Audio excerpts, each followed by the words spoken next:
lecture series for Introduction to Philosophy. You'll recall that in our previous video, we discussed the issue of immortality, and specifically, the issue of whether you should want to live forever were such a thing possible. And we looked at a couple of reasons why you might not want to, and one of those had to do with this idea of a categorical desire.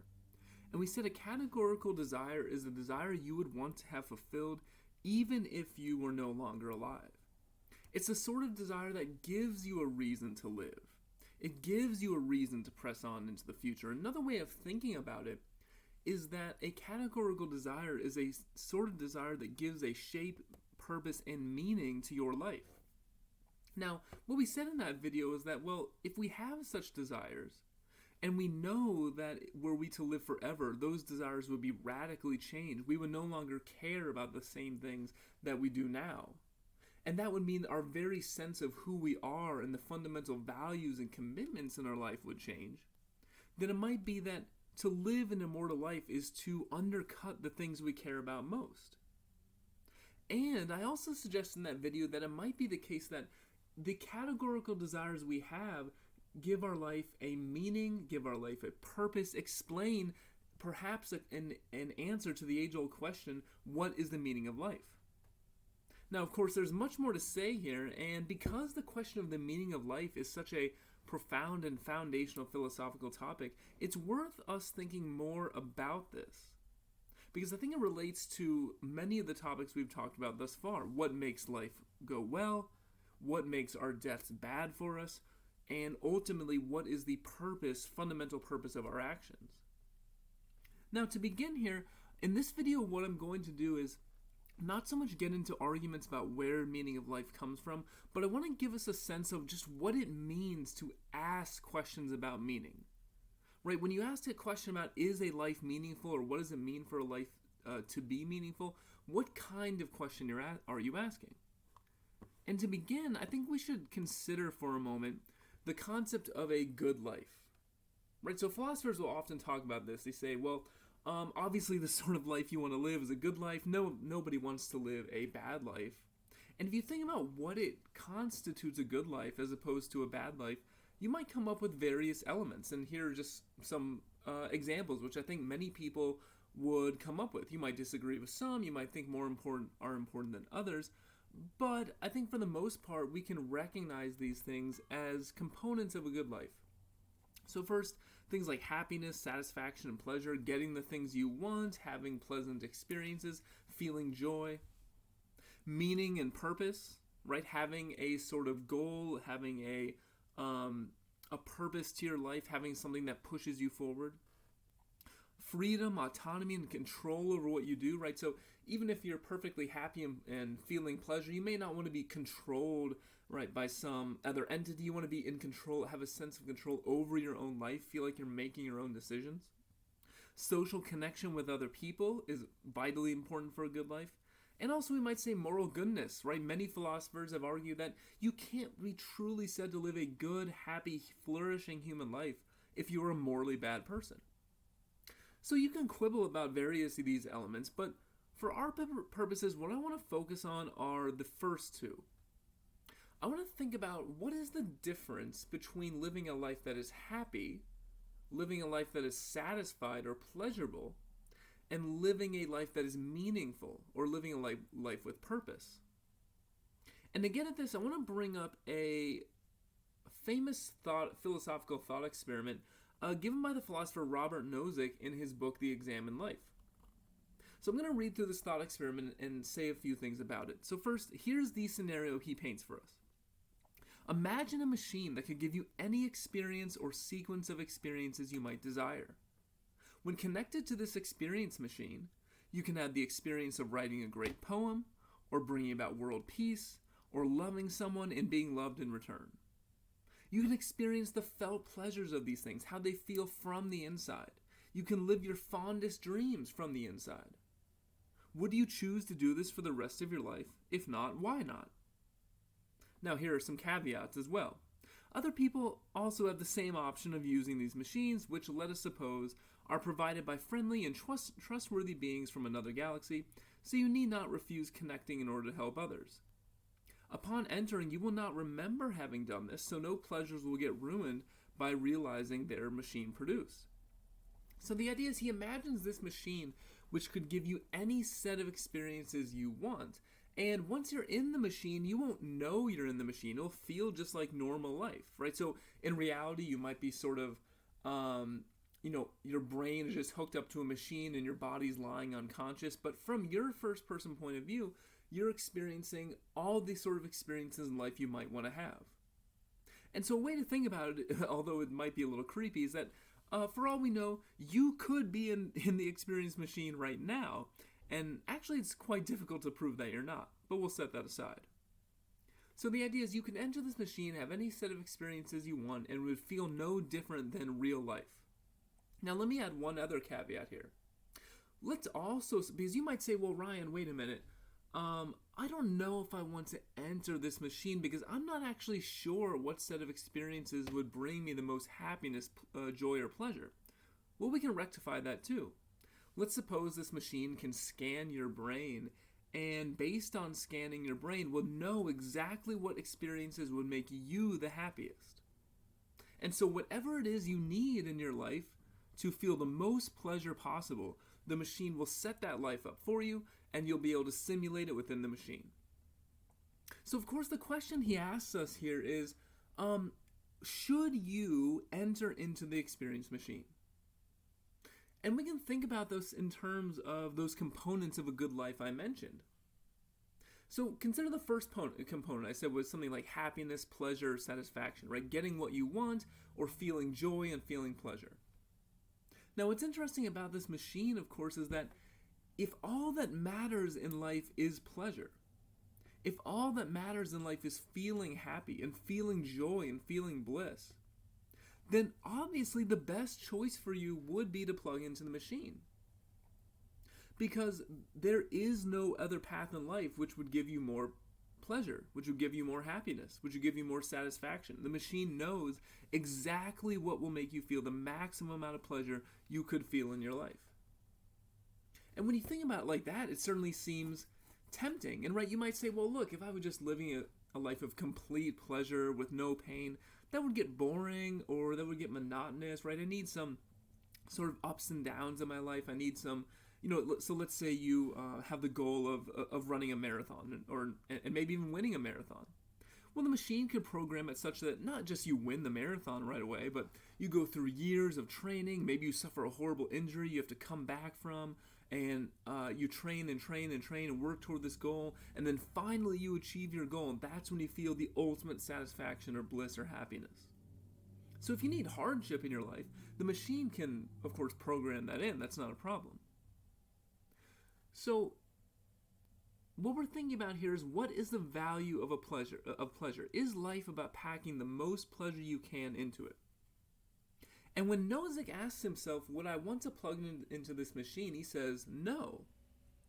Even though he recognizes this would be the most pleasurable path in life, he thinks that what the experience machine thought experiment shows is that there is more to life than pleasure.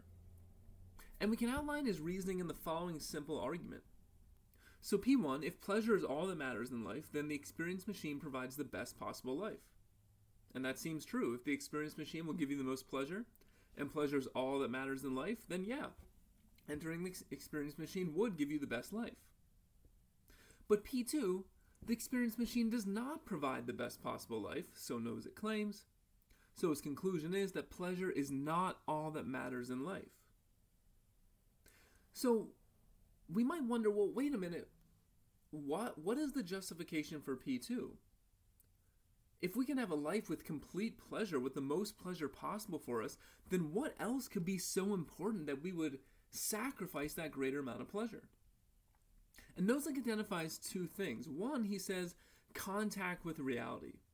So first he says, we care more about than just how things feel to us from the inside. There's more to life than feeling happy. We care about what is actually the case. We want certain situations we value, prize, and think important to actually be so. We want to be importantly connected to reality, not to live in a delusion.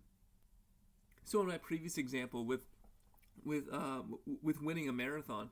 You might say, well, what I really want isn't just to feel like I'm running a marathon, not just to feel like I'm winning, not just to feel like I have the praise and adulation of everyone I know. No, that's not enough for me. I don't want to just feel those things. I want those things to actually be true. I want to actually win the marathon. I want to actually deserve the prize that comes along with it. Now, you might question the extent to which we care about reality, right? If you think about things like, I don't know, Instagram filters or plastic surgery or getting all sorts of knockoff name brand products to make people think that you have more money than you actually do, maybe there's a sense in which we don't care about reality as much as Nozick thinks we does. But I think there is a sense in which the idea that our accomplishments aren't real would be disturbing. The question, of course, is it disturbing because we know it's not real, or do we really care about reality? Now, there's also a second question, a second reason Nozick thinks we have for not entering the experience machine, for not thinking the experience machine gives us the best possible life. It seems too, Nozick says, that once on the machine, a person would not make any choices and certainly would not choose anything freely. One portion of what we want to be actual is our actually and freely choosing, not merely the appearance of that. So we can imagine the choice to enter the experience machine as a free choice, but then what? What are you? What sort of being are you after you've entered the experience machine? Well, you're a pre-programmed, not even a robot because you're not even acting. You're just a pre-programmed computer that is simulating experiences. All your autonomy and all your freedom is gone. And if you think it's important to be in control of your own destiny, to actually make free choices that are not just determined for you on the basis of a brain scan, which tells you what would be the most pleasurable for you, if you think that sort of free choice matters, then you might say, well, yeah, maybe there is something besides pleasure that matters in life. Now, the reason I bring this up is because I think it provides a helpful gateway into our question about the meaning of life. Because you can argue with Nozick, you can say, well, maybe we don't care about reality as much as we think we do. Maybe we don't care about freedom as much as we think we do. You can think of all the ways in which sometimes we want other people to make decisions for us to get rid of that responsibility. So we can argue those points, but the main reason I bring up this example is to ask the following question. Would life in the experience machine be meaningful? Granted, it would be pleasurable, but would it be a life that matters? Because I think when you think about it from that angle, now you can start to see what it means to ask a question about the meaning of life. It's one thing to live a life with a lot of joy and enjoyment, but it's another thing to live a life that actually matters, that actually makes a difference. Because if you think about yourself in the experience machine, yes, you're feeling like you're on a beautiful yacht or on a wonderful island, a wonderful private island with great weather, surfing and enjoying wonderful food or whatever it is you want to do. You're experiencing all those things and you're feeling the attendant pleasure, but you're not even acting. Nothing you do matters. Even if you simulate, for instance, giving to charity or curing cancer, you can feel like you cured cancer, but that action makes no difference to anyone else in the world. It's a perfect example of a complete sort of social isolation where you sort of wall yourself off from reality just to sort of give yourself a space to feel as much pleasure as you possibly can. And however happy that might make you, I think there's a real sense in which if you could reflect on that, if you could step back from that and say, okay, I have a very pleasurable life, but does this life make any difference? Does it matter at all? And once you start to ask that question, does my life make a difference? Does it matter? Now you are asking a question about the meaning of life. Now, to get at this in another way, I want to bring up another example which makes this point. So here's the question you can ask. If you would like to live a good life, should you become a parent? And before I explain why we're talking about this, here's a picture, or a couple of recent pictures of my son Mason. I suppose to back up my bona fides or some sort of experience I have regarding this question. And so why bring up this idea of being a parent? Well, Parenthood is a very sort of peculiar experience, is a very sort of peculiar phenomena in which I think this question of meaning and the conflict between meaning and happiness comes out very, very clearly. So I have a few passages here from this article by a sociologist, Robin Simon, entitled "The Joys of Parenthood Reconsidered," in which she details and outlines some research on the sense of happiness and meaning that parents get from their children. So Simon writes, "Most of us still adhere to the cultural belief that there's no better guarantee of a happy, healthy, and emotionally rich and rewarding life than having children, who are presumed to be worth the financial and psychological costs associated with raising them. Although most people today would probably agree that parenthood is often challenging, sometimes difficult, and involves continual self-sacrifice, periodic disaster, and occasional heartache, particularly when children enter the tumultuous adolescent years, our culture continues to promote the idea that the emotional rewards associated with parenthood far outweigh the personal costs. Contrary to all of this, sociological research based on national surveys of American adults finds an association between parenthood and depression, emotional distress, and other negative emotions. So first, there is this idea that parenthood, in some sense, while it will bring you a lot of pain, will also eventually, will in the long run make you happier, more satisfied. It'll bring you pleasant and joyful experiences. We talk about children in a joyful way as a sort of blessing upon your life. And that may very well be true, but I think it's important that we specify the way in which it's true. Because I would certainly testify to this as well, right? No experience in my life, while there have been numerous joys that have come to my life from being a parent, all at the same time, no experience in my life has brought me greater anguish, greater anxiety, greater distress, and a whole host of negative emotions. Some of the darkest moments in my life have just come in the past year and a half and been associated with the many challenges of becoming a parent.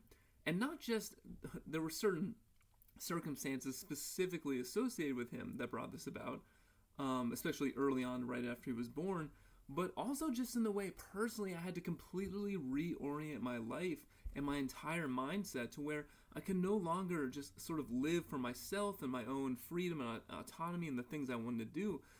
My time had to always be oriented around caring for and making sure that another being had the things they need. And this is just a radical transition that that parenthood requires you to make. So I can certainly co-sign the idea that parenthood does bring with it all sorts of negative emotions. Now, at the same time, Simon continues on. Well, studies indicate parents derive more purpose, more meaning, and greater satisfaction from life than non-parents. They also reveal that parents experience lower levels of emotional well-being, less frequent positive emotions, and more frequent negative emotions than their childless peers. To sum this up, we can say, according to this overview of the research, that parents are less happy but find more meaning in their lives. And what does this mean? Well, so think about some of the examples I've given you of categorical desires.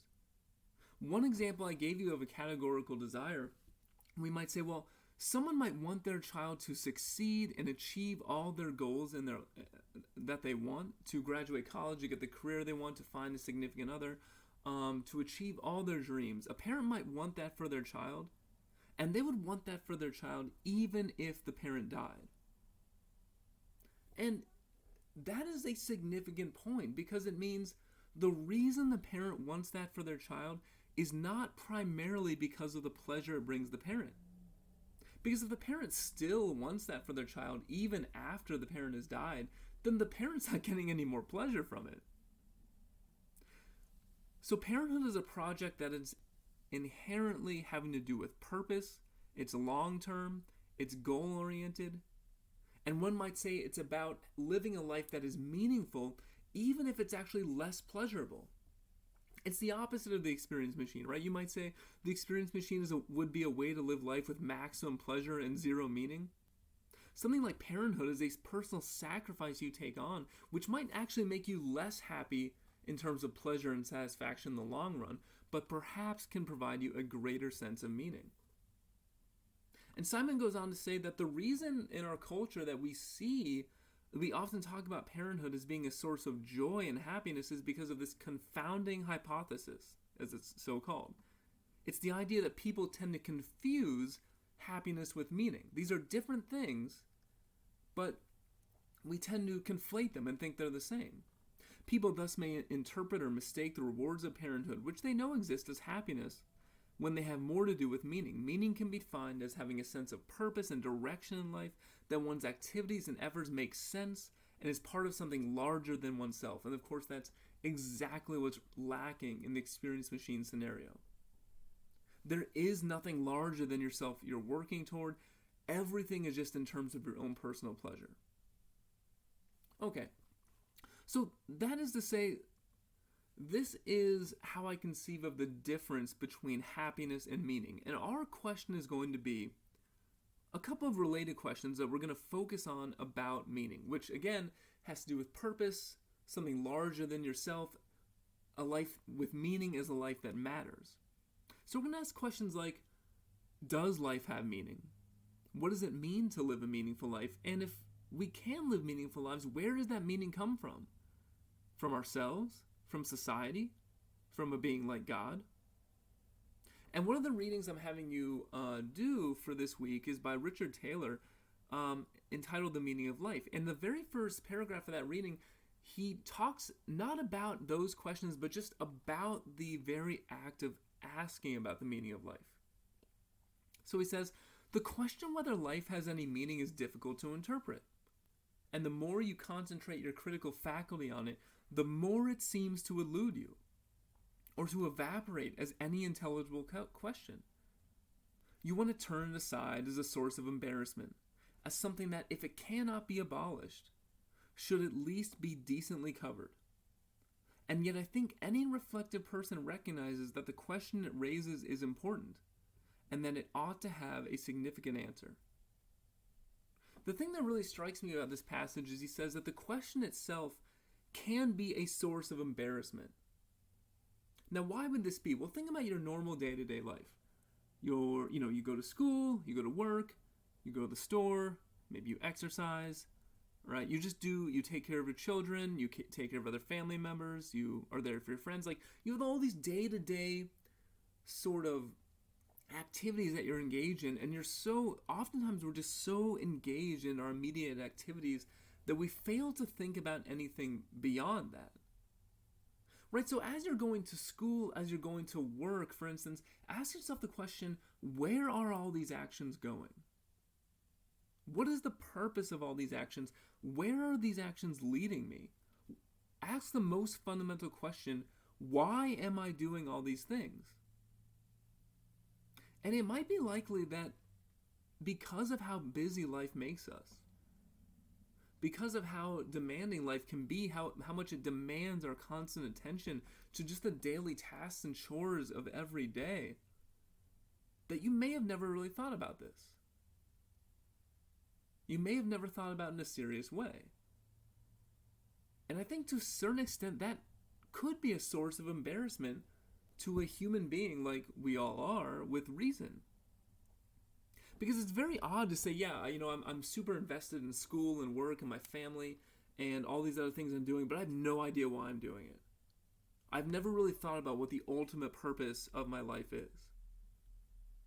Well, that's very weird, because think about, what do you normally do when you realize that an activity you're engaging in is pointless? Or if you say, wait a minute, I haven't given any thought to why I'm doing this. Normally you'd stop and say, what is the purpose of this? Right, you may have been, had many situations in your life where maybe you're at work and you're in this meeting, which should have been an email. And you start to say to yourself, well, wait a minute, if I was in charge here, the first thing I would ask, why are we in this meeting? Why are we grouped together? Why are we talking about this seemingly insignificant and stupid issue, which could have just been emailed to everyone?